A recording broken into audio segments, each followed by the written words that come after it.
Question number 4 है any two conjugate सब groups. वो कहता है कि एक ग्रुप जी है, उसके दो कॉन्जुगेट सब ग्रुप्स हैं, उनके दरमियान में हमने रिलेशन बताना है। तो ऑप्शंस हमारे पास क्या है? इक्विवेलेंट है, सिमिलर है, आइसोमॉर्फिक है। तो हमारे पास एक थ्योरम है any two conjugate subgroups of a group G are isomorphic to each other। कि अगर आपके पास एक ग्रुप G है, उसके दो कॉन्जुगेट सब ग्रुप्स गिवन है, तो उनके दरमियान में क्या रिलेशन होगा? हमेशा आइसोमॉर्फिक। तो इसका मतलब है हमारे पास ये वाली ऑप्शन ट्रू होगी। लेकिन अगर हम बाकी ऑप्शंस को देखते हैं, इक्विवेलेंट है। आइसोमॉर्फिज्म में क्या होता है? आइसोमॉर्फिक में आपके पास दो चीजें हैं, एक तो बाइजेक्शन मैप होता है प्लस होमोमॉर्फिज्म होती है।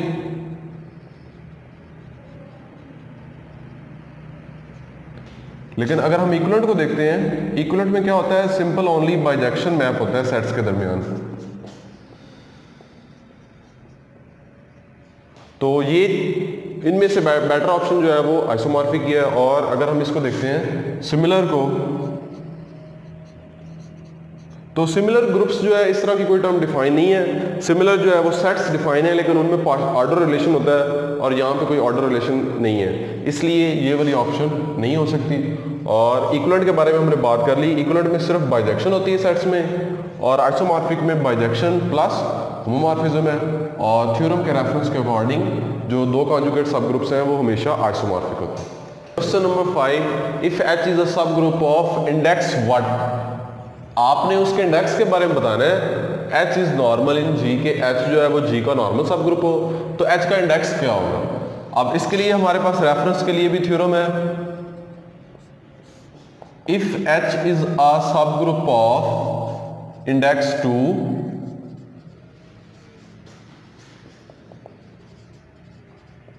then H is normal in G।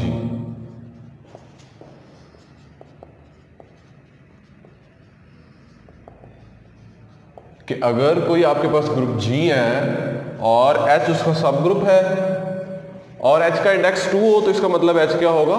Normal होगा। तो यहाँ पे 2 के लिए, और ये भी देख लें कि यहाँ पे ये जो 2 है, ये थ्योरम स्पेसिफिकली 2 के लिए है, ना कि एक प्राइम नंबर के लिए या 4 के लिए नहीं है। और इनके लिए 4 के लिए भी कोई थ्योरम नहीं है और ना ही प्राइम नंबर के लिए, जस्ट ओनली 2 के लिए ये थ्योरम है कि अगर H का इंडेक्स 2 है तो H क्या होगा? नॉर्मल होगा। सो हमारी ये वाली ऑप्शन करेक्ट है। क्वेश्चन नंबर 7 है let G be a cyclic group of order 24। कि G आपके पास एक ऐसा ग्रुप है जिसका ऑर्डर 24 है और उसका जनरेटर A है। तो आपने बताना है A⁻10 का ऑर्डर क्या होगा।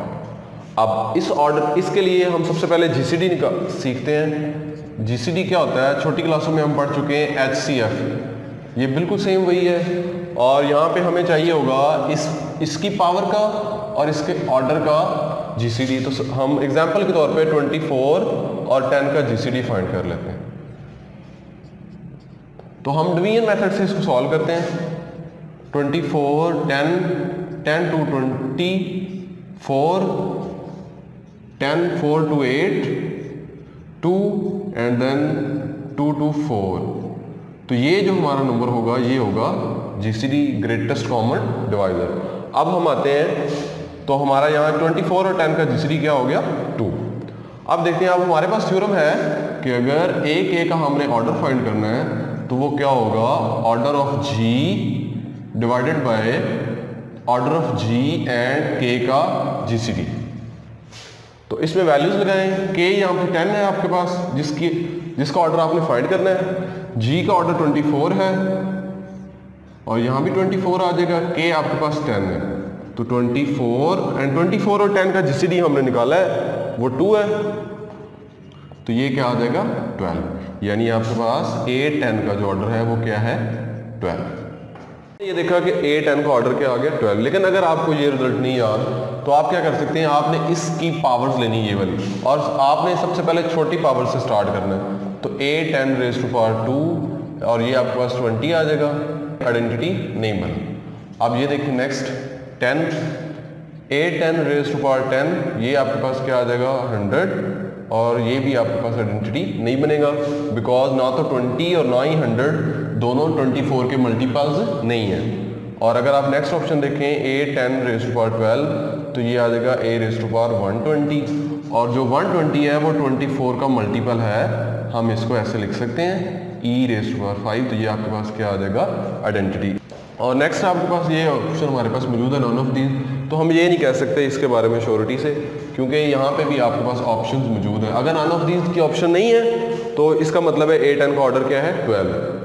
क्वेश्चन नंबर 10 है the set Cn of all nth roots of unity, कि आपके पास सेट है nth रूट्स ऑफ यूनिटी का, आपने क्या बताना है ये कौन सा ग्रुप है, किस ऑपरेशन के तहत है, उसका ऑपरेशन आप बताएंगे। तो छोटी क्लासों में हम पढ़ चुके हैं cube roots of unity, cube roots of unity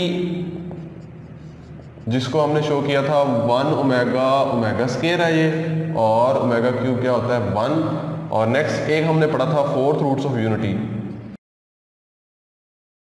fourth root of unity क्या था -1 +1 minus iota and plus iota. और ये हमने देखा था कि ये जो दोनों सेट्स हैं ये ग्रुप है अंडर मल्टीप्लिकेशन, अंडर मल्टीप्लिकेशन। तो जो nth roots of all nth roots of unity हैं ये कौन से, ये ग्रुप है आपका अंडर मल्टीप्लिकेशन। और अगर आप एडिशन को देखते हैं तो ये ग्रुप अंडर एडिशन नहीं हो सकता, बिकॉज अगर आप इस सेट को देखें तो ये सेट क्लोज ही नहीं है अंडर एडिशन, बिकॉज अगर हम -1 +1 करेंगे तो क्या आ जाएगा 0, और 0 इस सेट में नहीं है। और अगर हम बात करें एडिशन मॉडल n की, तो जो एडिशन मॉडल n है वो सिर्फ इंटीजर्स के लिए डिफाइन होती है, और ये भी उसके लिए है।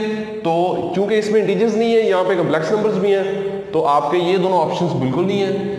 और एडिशन भी नहीं है, क्योंकि हमने देख लिया कि fourth of unity under addition close नहीं है, और ओनली ऑप्शन आपकी जो ट्रू है वो क्या है मल्टीप्लिकेशन। क्वेश्चन नंबर 11 है the intersection of any collection of normal सब ग्रुप्स, कि आपके पास कोई ग्रुप G है, उसके नॉर्मल सब ग्रुप्स हैं, और उनका इंटरसेक्शन है, उनकी कलेक्शन, उसके बारे में बताना है हमने क्या है। तो ऑप्शंस में हमारे पास नॉर्मल सब ग्रुप्स हैं, मे नॉट बी नॉर्मल है, साइक्लिक है या अबेलियन है। इसके लिए हमारे पास एक थ्योरम है intersection of any collection of normal subgroups of a group G is always normal in G।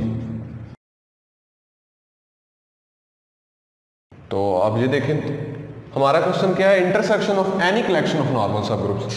तो उसके बारे में वो क्या बता रहा है कि ये हमेशा क्या होते हैं नॉर्मल होते हैं। तो ऑप्शंस में हमारे पास ये ए मौजूद है नॉर्मल सब ग्रुप पर, और जब ये नॉर्मल है तो इसका मतलब है ये वाली कंडीशन, ये वाली जो ऑप्शन है ये वैसे ही डिस्क्वालीफाई कर गई, क्योंकि मे नॉट भी नॉर्मल सब ग्रुप है, तो ऐसा नहीं हो सकता। और इन दोनों में से हम इसको देख लेते हैं, अगर ये अबेलियन नहीं है तो इसका मतलब है साइक्लिक भी नहीं होगी। उसके लिए काउंटर एग्जांपल हमारे पास मौजूद है। अगर हम ये वाला ग्रुप ले लें GLNR, group of all matrices under multiplication, non singular होंगे ये अंडर मल्टीप्लिकेशन। हमारे पास G आ गया, हम इसका सब ग्रुप जो H है वो ले लेते हैं, group of all non singular matrices of order n having determinant 1।